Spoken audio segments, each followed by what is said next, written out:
Mira, ya tú sabes, haitiano tiene 25 años para darle comida, agua, todo con dominicano. Mira la que está dando ahí, mira cómo está viviendo ahora mismo, ¿oíste? ¿De dónde tú 25 años, ¿eh? ¿De dónde tú vienes? Vuelva hoy, yo vine hoy, ¿De dónde? ponle Matamoqueto. Ya tú sabes, mira, todo. No tiene, mujer tiene muchos niños aquí, no tiene agua, no tiene hambre para la camioneta, ¿oíste? Mira cómo, mira. 5 años ahí está arreglado todo, ¿oíste? Mira cómo que... ¡Oh!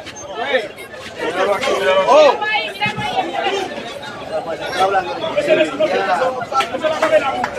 No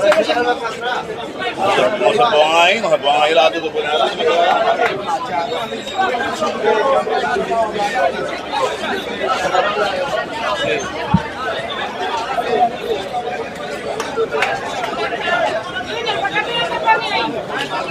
Señores, violentos, llegan los haitianos, le rompieron el celular o lo tumbaron a este agente de migración que está grabando. Hubo uno de ellos que se lo lanzó.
Yo, vea.